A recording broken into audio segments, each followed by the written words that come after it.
ವಿಡಿಯೋದಲ್ಲಿ ಮನೆಯಲ್ಲಿ ನಮಗೆ ಗೊತ್ತಿರಲಾರ್ದೇ ಇವೆಲ್ಲ ಟಿಪ್ಸ್ಗಳನ್ನು ನಾವು ತುಂಬಾ ಹಣ ಹಾಗೂ ಸಮಯನ ವೇಸ್ಟ್ ಮಾಡಿರ್ತೀವಿ. ಸೊ ಸಾರಿಗೆ ಆಯಿಲ್ ಬಿದ್ದರೆ ಯಾವ ರೀತಿ ಕ್ಲೀನ್ ಮಾಡ್ಕೊಳ್ಳೋದಂತೇಳಿ ಒಂದು ರಿಕ್ವೆಸ್ಟ್ ವಿಡಿಯೋ ಕೂಡ ಇತ್ತು, ಅದು ಇವತ್ತಿನ ವಿಡಿಯೋದಲ್ಲಿ ತಿಳಿಸ್ತಾ ಇದ್ದೀನಿ. ಸೊ ಫ್ರೆಂಡ್ಸ್, ಬನ್ನಿ ಹಾಗಾದರೆ ತಡ ಮಾಡ್ದೇನೆ ವಿಡಿಯೋನ ಸ್ಟಾರ್ಟ್ ಮಾಡೋಣ. ಅದಕ್ಕಿಂತ ಮುಂಚೆ ನೀವೇನಾದರೂ ಹೊಸದಾಗಿ ನನ್ನ ವಿಡಿಯೋ ನೋಡ್ತಾ ಇದ್ದರೆ ಪ್ಲೀಸ್ ಒಂದು ಲೈಕ್ ಕೊಡೋದನ್ನು ಮರಿಬೇಡಿ. ಹಾಗೆ ನಿಮ್ಗೆ ಯಾವ ಇದರಲ್ಲಿ ಟಿಪ್ಸ್ ಇಷ್ಟ ಆಯ್ತಂತನೂ ಕೂಡ ಕಮೆಂಟಲ್ಲಿ ತಿಳಿಸಿ.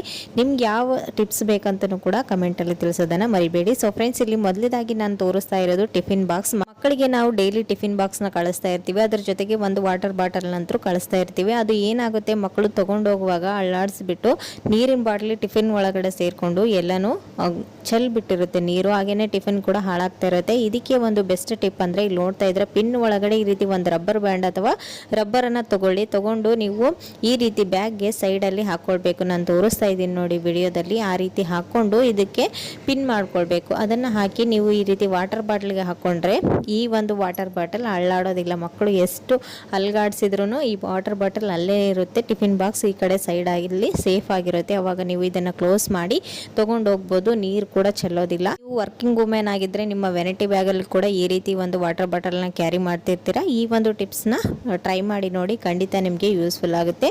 ಸೊ ನೆಕ್ಸ್ಟ್ ಟಿಪ್ ಬಂದು ಕ್ಯಾಂಡಲ್ನ ನಾವು ಒಂದು ಟೈಲ್ಸ್ ಮೇಲೆ ಅಥವಾ ಕಿಟಕಿ ಪಕ್ಕದಲ್ಲಿ ಎಲ್ಲಾದರೂ ಹಚ್ಚಿದಾಗ ಅದೇನಾಗುತ್ತೆ, ಕರಗಿ ಕೆಳಗಡೆ ಈ ರೀತಿ ಮೇಣ ಎಲ್ಲನೂ ಬಿದ್ದುಬಿಡುತ್ತೆ. ಇದನ್ನು ಯಾವ ರೀತಿ ಕ್ಲೀನ್ ಮಾಡ್ಕೊಳ್ಳೋದು, ನಾವೇನು ಮಾಡ್ತೀವಿ, ಇದನ್ನು ಚಾಕುನ ಸಹಾಯದಿಂದ ಅಥವಾ ಸ್ಪೂನ್ಗಳ ಸಹಾಯದಿಂದ ಈ ರೀತಿ ನಾವು ಕಿತ್ತುವಾಗ ಬಂಡೆಗಳು ಕಲೆ ಹಾಗೇನೆ ಉಳ್ಕೊಂಡ್ಬಿಡುತ್ತೆ. ಸೊ ಹಾಗಾಗಿ ನೀವು ಈ ರೀತಿ ಮಾಡೋದಕ್ಕೆ ಹೋಗ್ಬೇಡಿ. ಜಸ್ಟ್ ಇದಕ್ಕೆ ನೀವು ಬಿಸಿನೀರನ್ನು ಕಾಯಿಸಿ ಇದ್ರ ಮೇಲೆ ಹಾಕೋದ್ರಿಂದ ಈಸಿಯಾಗಿ ರಿಮೂವ್ ಆಗುತ್ತೆ. 1-2 ಮಿನಿಟ್ಸ್ ಹಾಗೇನೆ ಬಿಟ್ಬಿಡಿ. ಬಿಸಿನೀರನ್ನು ಹಾಕಿ ನೀವು ಕೈಯಿಂದ ಈ ರೀತಿ ರಿಮೂವ್ ಮಾಡಿದರೆ ಸಾಕು, ಅದು ಈಸಿಯಾಗಿ ಬಂದ್ಬಿಡುತ್ತೆ. ಓಕೆ, ನಿಮ್ಗೆ ಯಾವುದೇ ರೀತಿ ವರಿ ಮಾಡ್ಕೊಳ್ಳೋ ಅವಶ್ಯಕತೆ ಇಲ್ಲ. ಸೊ ಈ ಒಂದು ಟಿಪ್ಸ್ನ ನೀವು ಖಂಡಿತ ಟ್ರೈ ಮಾಡಿ, ಮನೆಯಲ್ಲಿ ಯೂಸ್ಫುಲ್ ಆಗೇ ಆಗುತ್ತೆ. ಓಕೆ, ನೆಕ್ಸ್ಟ್ ಟಿಪ್ ಬಂದು ಮೋಸ್ಟ್ ರಿಕ್ವೆಸ್ಟೆಡ್ ವಿಡಿಯೋ ಅಂತಲೇ ಹೇಳ್ಬೋದು. ನಾವು ಈ ರೀತಿ ಸಾರಿಗಳನ್ನು ವೇರ್ ಮಾಡ್ತೀವಿ ಫಂಕ್ಷನ್ ಇಲ್ಲ ಪಾರ್ಟಿಗಳಲ್ಲಿ. ಸೊ ನಾನಿವತ್ತು ತೊಗೊಂಡಿರೋದು ಇದು ಸಾರಿ ಬಂದು ಕಾಂಚೀಪುರಂ ಸಾರಿ. ಇದನ್ನು ನಾವು ಯಾವ ರೀತಿ ಆಯಿಲ್ ಕಲೆನ ರಿಮೂವ್ ಮಾಡ್ಕೊಳ್ಳೋದಂತೇಳಿ ಕೇಳಿದರು.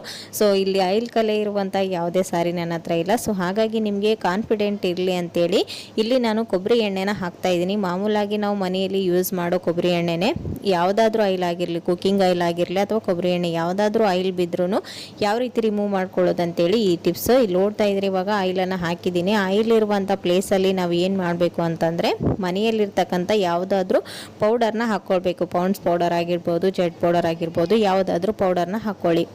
ಹಾಕಿ ಇದನ್ನು ಸ್ಪ್ರೆಡ್ ಮಾಡಿ 1-2 ಮಿನಿಟ್ಸ್ ಹಾಗೇನೆ ಬಿಟ್ಬಿಡಿ. ಆ ಪೌಡರ್ ಇದೆ ಅಲ್ವಾ, ಅದು ಆಯಿಲನ್ನೆಲ್ಲ ಅಬ್ಸರ್ವ್ ಮಾಡಿಕೊಂಡು ಈ ರೀತಿ ಪುಡಿ ಆಗಿಬಿಡುತ್ತೆ. 1-2 ಟೈಮ್ ಈ ರೀತಿಯೇ ಮಾಡಬೇಕು. ಫಸ್ಟ್ ನೀವು ಹಾಕಿ ಪೌಡರ್ ಹಾಕಿ ಅದನ್ನು ಬಿಟ್ಟು ನಂತರ ಅದನ್ನು ರಿಮೂವ್ ಮಾಡ್ಕೊಳ್ಳಿ. ಮತ್ತು ಇನ್ನೊಂದು ಸರಿ ಅದ್ರ ಮೇಲ್ಗಡೆ ಪೌಡರ್ನ ಹಾಕಿ ಈ ರೀತಿ ಸ್ಪ್ರೆಡ್ ಮಾಡಿದರೆ ಸಾಕು, ಅದು ಆಯಿಲನ್ನು ಅಬ್ಸರ್ವ್ ಮಾಡಿಕೊಂಡು ಪುಡಿ ಆಗುತ್ತೆ. ಆವಾಗ ನೀವು ಈ ರೀತಿ ಜಸ್ಟ್ ರಬ್ ಮಾಡಿದರೆ ಸಾಕು. ಇಲ್ಲಿ ನೋಡ್ತಾ ಇದ್ದೀರಾ ಪೌಡರ್ ಇದೆ ಅಲ್ವಾ, ಇದು ಆಯಿಲನ್ನೆಲ್ಲ ಅಬ್ಸರ್ವ್ ಮಾಡಿಕೊಂಡು ಪುಡಿ ಆಗಿದೆ. ಇವಾಗ ಇದನ್ನು ಇದರಿಂದ ರಿಮೂವ್ ಮಾಡ್ಕೊಂಡಿದ್ದೀವಿ. ಲಾಸ್ಟಲ್ಲಿ ಒಂದು ಡ್ರೈ ಬಟ್ಟೆಯಿಂದ ಇದನ್ನು ಕ್ಲೀನ್ ಮಾಡಿಕೊಂಡ್ರೆ ಸಾಕು. ನಿಮ್ಮ ಒಂದು ಬಟ್ಟೆ ಸಾರಿ ಏನಿದೆಲ್ಲ ಇದೆಯಲ್ವಾ ಆಯಿಲ್ ಬಿದ್ದಿರೋದು, ಅದು ಕಂಪ್ಲೀಟ್ ಆಗಿ ರಿಮೂವ್ ಆಗುತ್ತೆ. ಒಂದು ಸ್ವಲ್ಪ ಕಲೆನೂ ಇರೋದಿಲ್ಲ. ನಂತರ ನೀವು ಇದನ್ನು ಶಾಂಪು ಹಾಕಿ ವಾಶ್ ಮಾಡೋದ್ರಿಂದ ಈ ಸಾರಿಯಲ್ಲಿರುವಂಥ ಶೈನಿಂಗ್ ಕೂಡ ಹಾಳಾಗೋದಿಲ್ಲ. ಈ ಒಂದು ಟಿಪ್ಸ್ನ ಟ್ರೈ ಮಾಡಿ ನೋಡಿ. ನೆಕ್ಸ್ಟ್ ಬಂದು ಖಾರದ ಪುಡಿ. ಮನೆಯಲ್ಲಿ ನಾವು ಮೆಣಸಿನ್ಕಾಯಿನ ಯೂಸ್ ಮಾಡಿದಾಗ ಕೈ ಉರಿ ಬರ್ತಾ ಇರುತ್ತೆ. ಮಕ್ಕಳಿಗೆ ಸ್ನಾನ ಮಾಡಿಸ್ಬೇಕಂದಾಗ ನಮ್ಮ ಮೆಣಸಿನ್ಕಾಯಿ ಕಟ್ ಮಾಡಿದ್ದೀವಿ, ಮಕ್ಕಳಿಗೆ ಮುಖ ಎಲ್ಲ ಉರಿಯುತ್ತಂತೇಳಿ ಭಯ ಇರುತ್ತೆ. ಸೊ ಹಾಗಾಗಿ ನಾವು ನಮ್ಮ ಕೈನ ಯಾವ ರೀತಿ ಕ್ಲೀನ್ ಮಾಡ್ಕೊಳ್ಳೋದು ಅಂತಂದರೆ,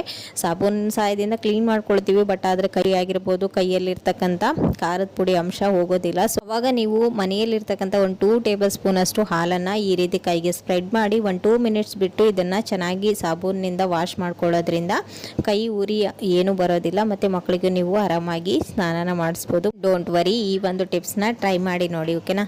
ಸೊ ನೆಕ್ಸ್ಟ್ ಟಿಪ್ ಬಂದು ಸಾರಿಗಳನ್ನು ನಾವು ಮನೆಯಲ್ಲಿ ಎಷ್ಟು ಸಾರಿ ಹೆಣ್ಮಕ್ಳಿಗೆ ಕಲೆಕ್ಷನ್ ಇದ್ರೂ ಇನ್ನೊಂದು ಸಾರಿ ಬೇಕೆ ಅಂತ ಹೇಳಿ ತಂದೆ ತರ್ತೀವಿ. ಟ್ರೆಂಡ್ ಚೇಂಜ್ ಆದಂಗೆಲ್ಲ ನಾವು ಮತ್ತೆ ಬಟ್ಟೆಗಳನ್ನು ತರ್ತೀವಿ. ಸೊ ಇದನ್ನು ನಾವು ಕಡಿಮೆ ಪ್ಲೇಸಲ್ಲಿ ಯಾವ ರೀತಿ ನೀಟಾಗಿ ಜೋಡಿಸ್ಕೊಳ್ಳೋದು ಅಂತೇಳಿ ತೋರಿಸ್ತಾ ಇದ್ದೀನಿ. ನೋಡ್ತಾ ಇದ್ರೆ ನಾನು ಸಾರಿನ ಈ ರೀತಿಯಾಗಿ ಫೋಲ್ಡ್ ಮಾಡಿದ್ದೀನಿ. ಅಂದರೆ 4 ಸಣ್ಣ ಪ್ಲೇಸಲ್ಲಿ ನೀವು ಇಡಬೇಕಲ್ವ. ಸೊ ಹಾಗಾಗಿ ಈ ರೀತಿ ಮಾಡ್ಕೊಳ್ಳಿ. ನೀವು ಅಗಲವಾಗಿ ಬೇಕಂದ್ರೂ ಕೂಡ ನಾನು ಮೊದಲೇ ತೋರಿಸಿದ್ನಲ್ವ, ಆ ರೀತಿ ನೀವು ಫೋಲ್ಡ್ ಮಾಡ್ಕೊಳ್ಬೋದು. ನಾನು ಇಲ್ಲಿ 4th ಲೇಯರಲ್ಲಿ ಫೋಲ್ಡ್ ಮಾಡ್ಕೊಂಡಿದ್ದೀನಿ. ನಂತರ ಇದನ್ನು ಈ ರೀತಿ ಸೆಂಟ್ರಲ್ಲಿ ಮಡಚಿಬಿಟ್ಟು ಕೊನೆಗೆ ಈ ರೀತಿ ತೊಗೊಳ್ಬೇಕು. ದಡಿಯಲ್ಲಿ ನೀವು ಈ ಕಡೆ ಸೆಂಟ್ರ್ ಇತ್ತಲ್ವ ಆ ಲೇಯರ್ನ ಅದ್ರ ಒಳಗಡೆ ಸೇರಿಸಿ ಇಡೋದ್ರಿಂದ ಇದು ನೀವು ಕಿತ್ತೋವರೆಗೂ ಔಟ್ಸೈಡ್ ಬರೋದೇ ಇಲ್ಲ. ಸೊ ಸೇಫ್ ಆಗಿ ಇರುತ್ತೆ ಬಾಕ್ಸ್ ಥರ. ಈ ರೀತಿ ಮಾಡೋದ್ರಿಂದ ಕಡಿಮೆ ಪ್ಲೇಸಲ್ಲಿ ನೀವು ಜಾಸ್ತಿ ಸಾರಿಗಳನ್ನು ಸೆಟ್ ಮಾಡ್ಕೊಳ್ಬೋದು. ಸೊ ಫ್ರೆಂಡ್ಸ್ ನೋಡಿದಲ್ವಾ, ಇವತ್ತಿನ ಈ ಎಲ್ಲ ಟಿಪ್ಸ್ಗಳು ನಿಮಗೂ ಕೂಡ ಖಂಡಿತ ಯೂಸ್ಫುಲ್ ಆಗುತ್ತೆ ಅಂತ ಅನ್ಕೊಂಡಿದ್ದೀನಿ. ಸೊ ಇವತ್ತಿನ ವಿಡಿಯೋ ಇಷ್ಟ ಆದರೆ ಪ್ಲೀಸ್ ಒಂದು ಲೈಕ್ ಕೊಡೋದನ್ನು ಮರಿಬೇಡಿ. ಮತ್ತು ನಾಳೆ ಹೊಸ ಟಿಪ್ಸ್ಗಳೊಂದಿಗೆ ಮತ್ತೆ ನಿಮ್ಮನ್ನ ಮೀಟ್ ಮಾಡ್ತೀನಿ ಫ್ರೆಂಡ್ಸ್. ಅಲ್ಲಿವರೆಗೂ ಟೇಕ್ ಕೇರ್, ಬಾಯ್.